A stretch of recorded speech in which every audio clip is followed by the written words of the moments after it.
Hi, I'm Martin Ludden, Executive Director of the St. Paul Neighborhood Network, and you're watching the SPNN Forum.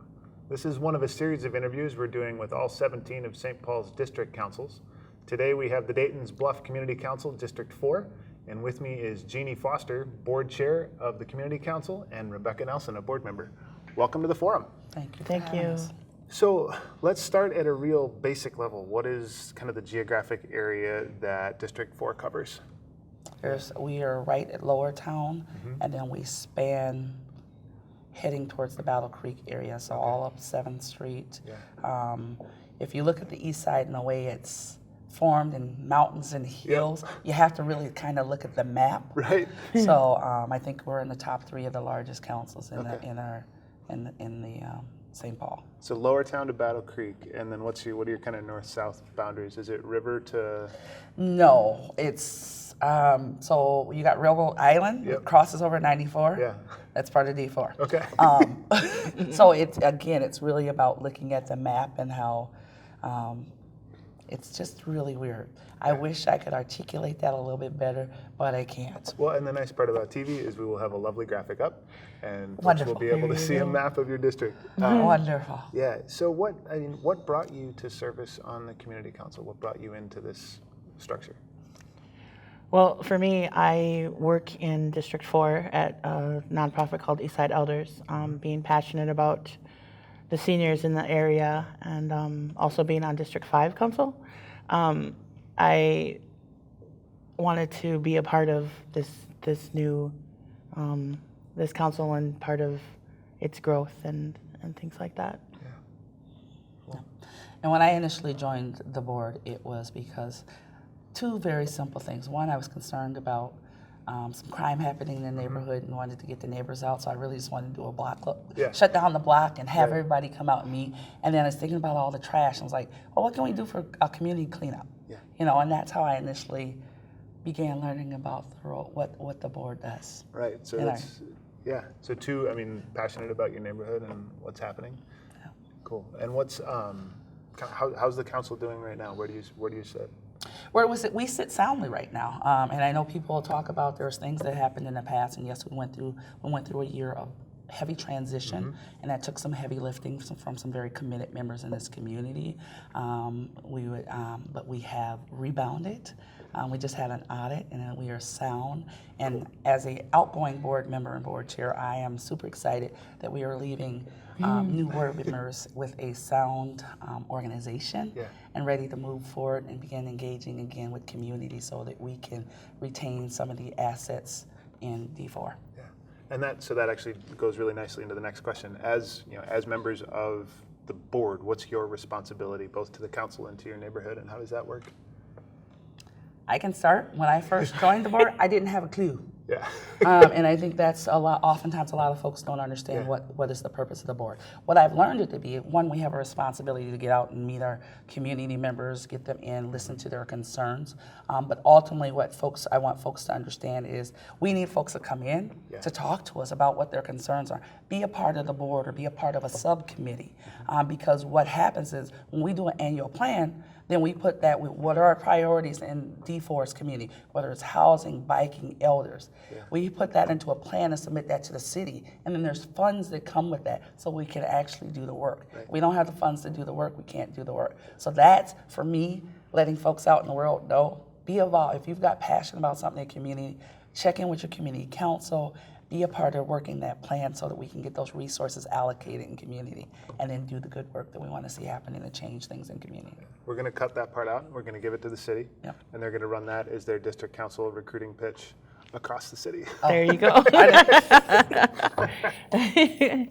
was great. Rebecca, how do you see, what do you see your role as? I can only reiterate what Jeannie said because that was so perfect. But basically, it's as a community member, there's so many things going on in the community and there's so many things to be a part of. And if you don't like something, it's better to, instead of sitting on Facebook and typing it out on social media and bitching, saying bad things, get involved, make a change. It makes a big difference if you're there voicing your opinion and talking about things as opposed to saying something negative on a Right. social media post. Yeah, it's real easy to do that work. Right. It's real. Yes, people Yeah. are really good at that, but Yeah. there's a big difference. Yeah. So as you're out, kind of, in the community and receiving that feedback, so that you can kind of shape the work plans for the council, what are you hearing? What are the big issues in Dayton's Bluff right now? Housing, the lack of affordable housing, Yeah. and we talk about market rent, which is typically 60%. That still is not affordable for the communities. Right. If you think about the east side, it is a high density of poverty, folks living below the poverty guidelines. Immigrant and refugee families that have language articulation. It's also where our poorest schools happen to be, between there and the Frogtown community. So that continues to be an issue, is housing. But we also we have seen, a lot of people say there's been an increase in what we're seeing in our homeless population. I just say they're starting to be seen now. Yeah. And so trying to work with, these are members of our community, and we have actually in Dayton's Bluff had it has been kind of a border battle with residents around, they shouldn't be here, or these are our community members, and what can we do? Yeah. And so that's one of the things. First Lutheran Church was working with, what's the organization? The Listening House. The Listening House ended up coming in, and they're doing a lot of work there. So Dayton's Bluff helped support that, and that was one of those pieces where even as a district council, sometimes the community's not going to be happy that you're supporting some things, and again, we have to have continual dialogue about that, and so that's that part of continuing to engage in conversations versus folks just coming in and being mad. And so I would say, as a board member, housing, homelessness is an issue for me. Let's do a subcommittee. Who in our community is concerned about homelessness and what's going on there? Come join us. You don't have to be a part of our board, though we would love you to be, but you can be a part of something else that's tied to the council, that is showing that we can get money to do the work and go out and recruit folks to actually be a part of this. So anybody can show up and be a part of a subcommittee? Yes. Okay. Yes, they should live in the community, but I think we are open enough that we would have other partners that might be part of housing coalitions, folks from the county, different organizations that will help move that work forward. Right. That have the expertise in those areas, that we want to be a part of those as well. Right. The community is part of who we want to engage in the development of all these different plans. Because if you live in the community, you need to be a part of it. Yeah. The planning. So housing is one issue. What else are you seeing? Food. We live in a food desert. Can you talk about just for folks that might not know, what is a food desert? A food desert is that we have not very many affordable resources for people to get food that's not in a can and salty and not good for you, and white bread and processed and things like that. We need fresh vegetables and fresh fruit and other things like that. There's a couple major grocery stores that shut down, that it's hard to afford food in those little mom and pop grocery stores. There's not a lot of variety. And there's a lot of, people looking for help. Yeah. So which grocery stores did you lose? Cub Foods Okay. on Arcade. And are there plans to? It actually, another grocery store moved in there. Okay. It's called Sun Foods, but it's an Asian store, so it's wonderful for the Asian community. Right. But for the other people in the community, it's not quite what they need or what they're looking for. So I like that store because I've been in it, and there's a wide variety of stuff in there. Yeah. But if you're not accustomed to it or don't know, then it's hard to find something. Is there a role for the district council to play in that kind of business attraction and retention, kind of that economic development side of things? There is, and there has been. So you think about the D4 is located, we are partner in the Eastside Enterprise Center. And you think within the Eastside Enterprise Center, one of our tenants is the mobile market, which is a product of the Wilder Foundation, which is a mobile food store that goes around to different food deserts in community with fresh food projects, and there's some canned goods, but it's trying to fill those needs and gaps. The also other piece is looking at what kind of businesses do we need in here, and then we partner with places like NDC, and we have business classes for folks that want to start businesses in neighborhood and get that training and development, and then work with folks out of those programs. How do you write a grant? How do you write a business plan? How do you go after getting a grant? Who are the folks we should be looking to get a grant? Our district council has in the past been part of that, and part of our segue from that was moving into the Eastside Enterprise Center and having an organization that does that economic development. So that has spun off, and that's its own. Yes. It's its own thing now. Yes. Okay. Yes. Cool. What's the structure of the council? We've talked a little bit about, you have subcommittees, you have board members. What's the organization look like? The organization is a group of 18 folks. We're currently at 9, of which half of us are going to be ending our terms. Okay. So we are looking at recruiting new folks. Then from those 18 folks, there is the executive committee, which is the chair, vice chair, treasurer, and secretary that meet with the ED on a regular basis once a month, and then share that information with the board. The board meets typically once a month. We can meet other times if there's things that urgency that rise up in community. Then we'll have other meetings as well as that way.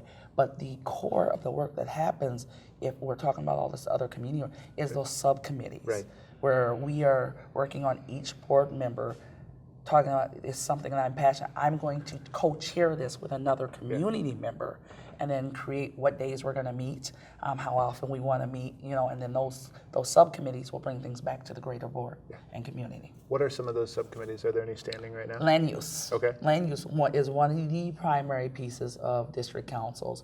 When you've got new businesses coming in, you think about the port authorities as they're selling and buying other spaces. Over in the east side, in D4, and I know all the greater east side, we have places, and I don't know if I can say this openly, but places like Housing Hub and other folks that are over buying properties, and we talk about housing being an issue. They're buying off these properties and then charging enormous amounts and renting folks out of community. So how do we work to minimize that impact? Yeah, and that's, I think land use is always, that kind of, do you have a binding decision that you make on land use, or are you advisory to the city? We're advisory to the city, so like a new business may be coming in. We had folks that are going to do a tobacco store. We have folks that want to do a variance and change a property. So they come to us and tell us how they're going to be a good neighbor, and we can support it or not support it, or talk about different recommendations we would have for that in ways that we want them to. Yes, we hear you, but this is what we're hearing in community, and would you be willing to do A, B, C, and D? So the community will be on board with this. Have you had some good wins in that kind of arena? Yes, I'd say I think we've had a couple. I think the Gold Line is a big one, and where that was being stationed at, and where they were going to try to pull it through, where it ended up at. They were going to run it through a mains through, and ended up putting it on the back end. Running alongside 94, and again, that was community input, conversations, and that's the piece of the district council when those things are coming through. To be able to reach out to community and say, we need to meet. This is about to go through our community. Let's talk about the impacts. And so then we can give whoever those folks are that input around community. Another piece of we've had several businesses come through the east side, and there's been a mandatory that they employ a certain amount of east siders in those businesses. Those are wins. So and I know the Port Authority works hard to do that. If they're a development party or a partner, they make sure to try and employ neighborhood folks in those developments. So that's cool. What else? Any other land use issues that you're seeing? I think the big thing with mounds, the relocation of the pedestrian walkways and things like that is also another huge issue regarding in the Indian Mountains Regional Park. There have been a lot of community discussions that the council should be a part of, and because this is our area and we're on Dakota land, so it just makes sense that we're involved in it. So. And is that a place you see the community council doing some convening and some land use work? For me personally, yes, I do. I think that's a part of what we should be doing, and proactively talking to the community and getting them involved and bringing that subject to the forefront, because there's a lot of information that should be brought Yeah. to the attention of people. So Yeah. yeah, it's a big deal. Yeah, it is. And I don't know if I can speak and say to what Rebecca is saying, because, while D4 is now sound and we are rebuilding, Yeah. in that process, we're missing some key things. When your board isn't totally solid, you're missing some things that we should be a part of. And so that's the part of us saying we need folks from community to come get engaged and involved, so we aren't missing out these opportunities Right. at D4, so in Right. our district. So you have 18 available seats. You We- have 9 full, and it sounds like 4 or 5 are terming out. Yes. So what's talk about recruiting, and when is that? How can you fill those seats? So next month we are going to be doing a big pushing out flyers using the radio station Wiki 104.7, Local community local media. community radio, just to talk about hey, board elections are coming up. We want you to be a part of this. Each board member is trying to identify some folks to come on board. I can't say enough in the 4 years and the transition I've been through. It is important to have folks living in our community to come forward and be a part of that work to keep it moving. There are a lot of investments coming to the east side that we will lose if folks aren't engaged. And the east side is such a cultural corridor, and through D4 and the East 7th Street area, there have been so many businesses that have come up, from indigenous roots to Manana,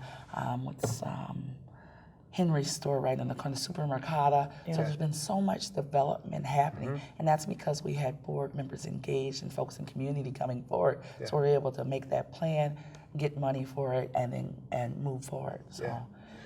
Talk a little bit more about the cultural corridor. What does that mean to you? You got a thought, or I can? Go ahead. I've been over in D4 since 2003, and it is. I'm going to use the word eclectic, and I know that's a weird word, but the East Side itself is very diverse, from your youngest to your oldest population, from the different race and ethnicities that are there, to the different economic dynamics in community. It is super eclectic. With that also comes different disparities that happen in our community. And that is one of the reasons when we talk about a cultural corridor, we saw that there was unmet needs for different our indigenous community in other areas. And so that's where, as a district council, we had those engagement sessions, talked about what we wanted to see, and what came out of that. We've got a rich arts area going on. You've got indigenous roots sitting there. They're doing multiple arts centers. We're working with Metropolitan State Library so kids are there. A new BAM is an organization, an after-school mentoring program, particularly for African American youth, but it also is all kids of East Side, where there is an arts focus, and they're using District 4 Council and the library to hold sessions there. So there's all these sorts of different pieces, businesses, cultural businesses that probably would not exist had there not been work of community coming through D4 to make that happen. And so we want to retain it, we want to keep it, and we want to grow it. So as you're looking for new board members, and the importance of bringing the broadest section of community you can, what are you looking for as far as skill sets and people? And is there a geographic component to the seats, or is it all at large? It's D4. There's 2 at-large seats, so you can go to school or work in the community and take up one of those seats. So 2 of the 18 seats are that. We are also down the road. I would love to see a youth seat as well. We need to have youth on our board, and that, as I segue from this, will be on a subcommittee of youth and engagement. I think, what was your question again? I'm sorry, I started talking and lost it. No, that's all right.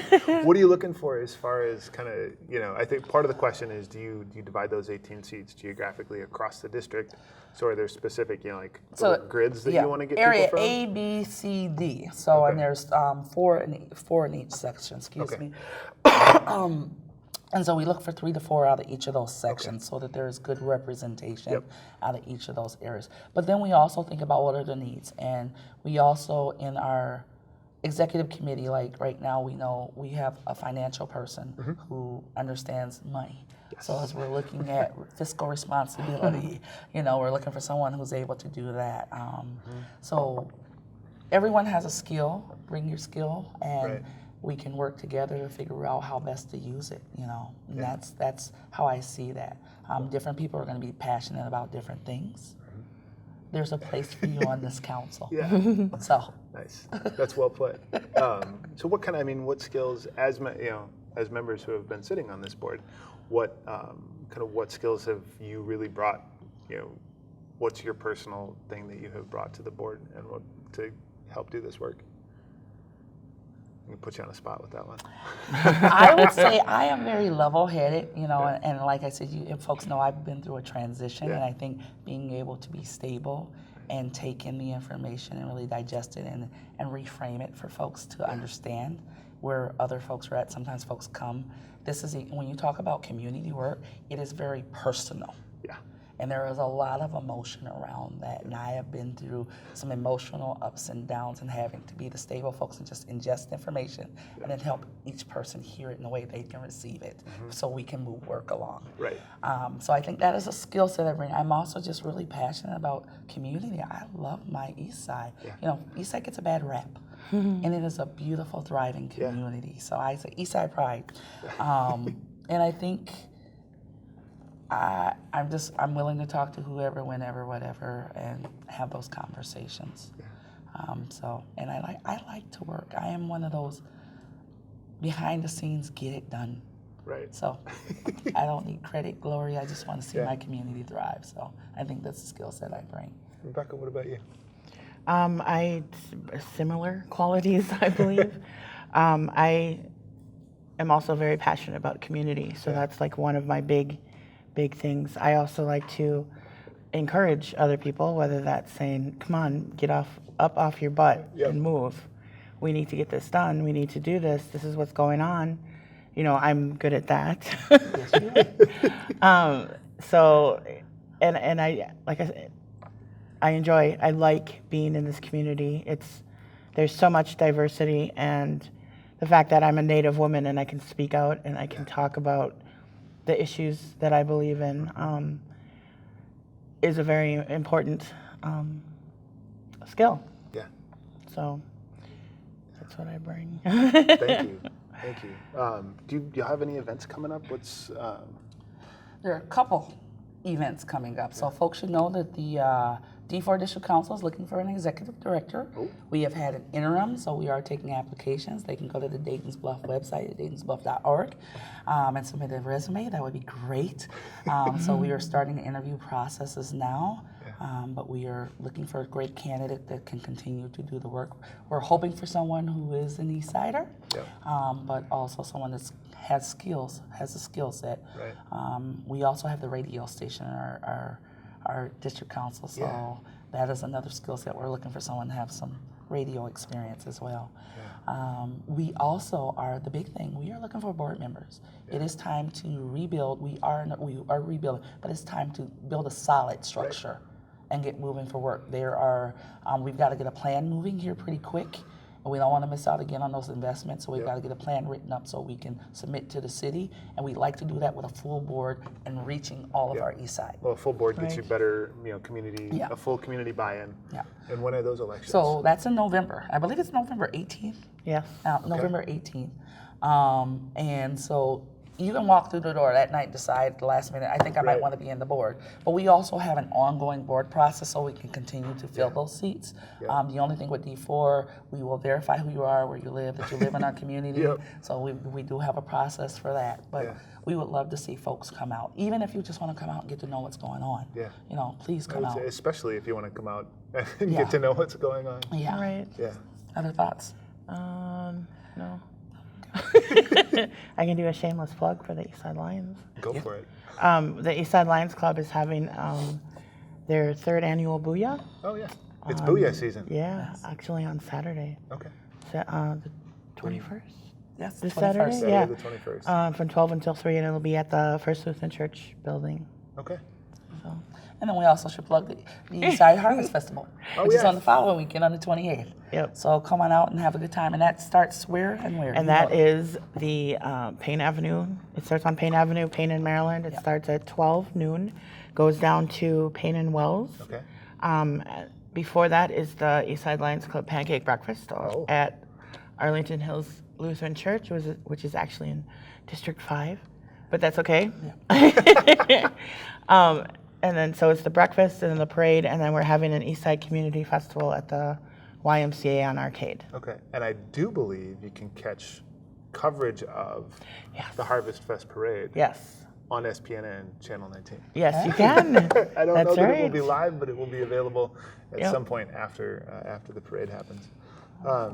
Rebecca and Jeannie, thank you so much for taking the time to sit with us today on the forum and for the work that you're doing to help make St. Paul a better place and to make Dayton's Bluff a better place. We appreciate it. Thank you. You've been watching the SPNN Forum. Our guests today were Jeannie Foster and Rebecca Nelson from the Dayton's Bluff D4 Community Council. This has been the SPNN Forum, and stay tuned for more. Thanks.